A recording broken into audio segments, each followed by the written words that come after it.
നമസ്കാരം. ഞാൻ കലാശാല മുരളി. ഞാൻ ഇന്ന് അശ്വതി നക്ഷത്രത്തെക്കുറിച്ചാണ് പറയുന്നത്. അശ്വതി നക്ഷത്രത്തിൽ ജനിച്ച ആളുകളുടെ സ്വഭാവ വിശേഷങ്ങളെക്കുറിച്ച് സംസാരിക്കുന്നു. 27 നക്ഷത്രങ്ങളുള്ളതിൽ ആദ്യ നക്ഷത്രമാണ് അശ്വതി നക്ഷത്രം. 12 രാശികളുള്ളതിൽ ആദ്യ രാശിയായ മേടം രാശിയിലാണ് അശ്വതി നക്ഷത്രം സ്ഥിതി ചെയ്യുന്നത്. നവമണ്ഡലത്തിൽ കുതിരയുടെ മുഖം പോലെ കാണപ്പെടുന്ന 3 നക്ഷത്രങ്ങളുടെ ഒരു കൂട്ടമാണ് അശ്വതി നക്ഷത്രം. നക്ഷത്രാധിപൻ കേതുവും രാശിയുടെ അധിപൻ ചൊവ്വയുമാണ്. ഏത് കാര്യത്തിലും ചിന്തിച്ചു മാത്രമേ ഇവർ ഇടപെടാറുള്ളൂ. വളരെ സൂക്ഷ്മതയോടെ ആയിരിക്കും ഓരോ കാര്യങ്ങളിലും ഇടപെടുന്നത്. എടുക്കുന്ന തീരുമാനങ്ങളിൽ അശ്വതി നക്ഷത്രക്കാർ സ്ഥിരമായി നിൽക്കും. ഇവർ വിശ്വസ്തരായിരിക്കും. ഒരിക്കലും ഇവരിൽ നിന്നും ഒരു ചതി ഉണ്ടാവില്ല. പ്രവൃത്തി മേഖലയിൽ ഏത് പ്രവർത്തനങ്ങളൊക്കെ ഏറ്റെടുത്താലും അത് ഭംഗിയായി നടത്താനുള്ള പ്രത്യേക കഴിവ് ഇവർക്കുണ്ടായിരിക്കും.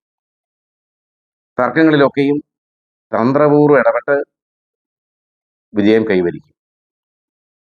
ഇവരുടെ പ്രവർത്തനം മറ്റുള്ളവർക്ക് വളരെയധികം ആകർഷണീയത ഉണ്ടാക്കുകയും ഇവരോട് വളരെയധികം സ്നേഹത്തോടു കൂടി ആളുകൾ ഇടപെടുകയും ചെയ്യും. ഇവർ ഈശ്വര വിശ്വാസികളായിരിക്കുമെങ്കിലും അന്ധവിശ്വാസത്തെ എതിർക്കുന്നവരായിരിക്കും. ഇവര് വിശിഷ്ട വ്യക്തികളുടെ ഉപദേഷ്ടാക്കളായി മാറുകയും അതിലൂടെ പേരും പെരുമയും സമ്പാദിക്കുകയും ചെയ്യും.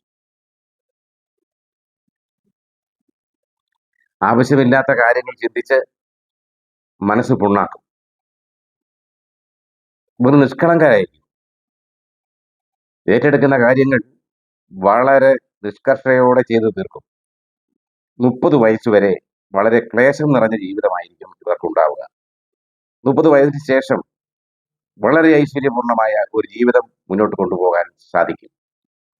കുടുംബഭാരം ഏൽക്കേണ്ടി വരും.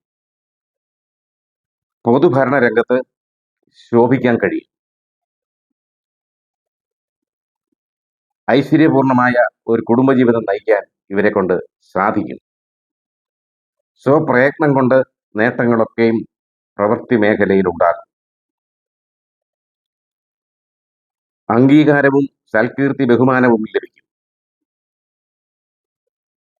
ഐശ്വര്യപൂർണമായ കുടുംബജീവിതം നയിക്കുമെന്ന് വരികിൽ തന്നെയും ചില അപസ്വരങ്ങളൊക്കെയും കുടുംബജീവിതത്തിൽ ഉണ്ടാകാനുള്ള സാധ്യതയുണ്ട്.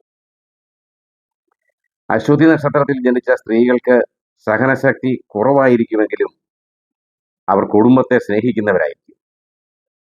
ഭർത്താവിനെയും കുട്ടികളെയും ഒക്കെ ജീവനെ പോലെ സ്നേഹിക്കും. നല്ല കുടുംബജീവിതം നയിക്കണം എന്നുള്ള ആഗ്രഹമുള്ളവരായിരിക്കും ഈ സ്ത്രീകൾ.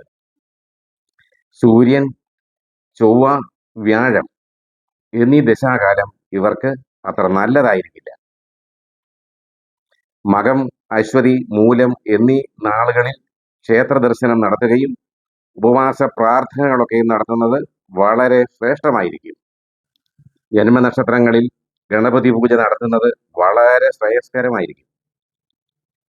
ചൊവ്വയും അശ്വതിയും ചേർന്ന് വരുന്ന ദിവസങ്ങളിൽ സുബ്രഹ്മണ്യ പ്രീതികൾ നടത്തുകയും സുബ്രഹ്മണ്യ ക്ഷേത്ര ദർശനം നടത്തുകയും വഴിപാടുകളൊക്കെ നടത്തി സുബ്രഹ്മണ്യ സേവ നടത്തുന്നത് വളരെ നല്ലതാണ്. അശ്വതി നക്ഷത്രക്കാർ ദുർഗാ ഭഗവതി, മുരുകൻ, ഗണപതി എന്നിവരെ ഭജിക്കേണ്ടത് വളരെ അത്യാവശ്യകരമായ കാര്യമാണ്. അശ്വതി നക്ഷത്രക്കാരുടെ ജാതകത്തിൽ രാഹുവോ ശനിയോ തുലാത്തിലോ മേടത്തിലോ നിന്നാൽ അവരുടെ വിവാഹം വൈകി മാത്രമേ നടക്കുകയുള്ളൂ. അശ്വതി നക്ഷത്രക്കാരുടെ ജാതകത്തിൽ ചൊവ്വയോ ശനിയോ ശുക്രനോ ദുർബലരായാൽ അവിഹിത ബന്ധങ്ങളൊക്കെ ഉണ്ടാകാനുള്ള സാധ്യത വർദ്ധിക്കും. ജാതകത്തിൽ ചന്ദ്രൻ, കുജൻ, ശുക്രൻ, ലഗ്നാധിപതി എന്നിവർ അസ്ഥാനത്ത് നിന്നാൽ ഇവർ മദ്യപാനികളായി മാറും. കാർത്തിക, മകയിരം, പുണർദം, അനിഴം, തൃക്കേട്ട, വിശാഖം എന്നീ നക്ഷത്രങ്ങൾ അശ്വതി നക്ഷത്രക്കാർക്ക് പ്രതികൂല നക്ഷത്രങ്ങളായിരിക്കും. ഇവരുമായുള്ള സഹകരണം അത്ര നന്നായിരിക്കില്ല. കൂട്ടു ബിസിനസ്സിലൊന്നും ഈ നക്ഷത്രക്കാരുമായി ചേർന്ന് ചെയ്യാതിരിക്കുക.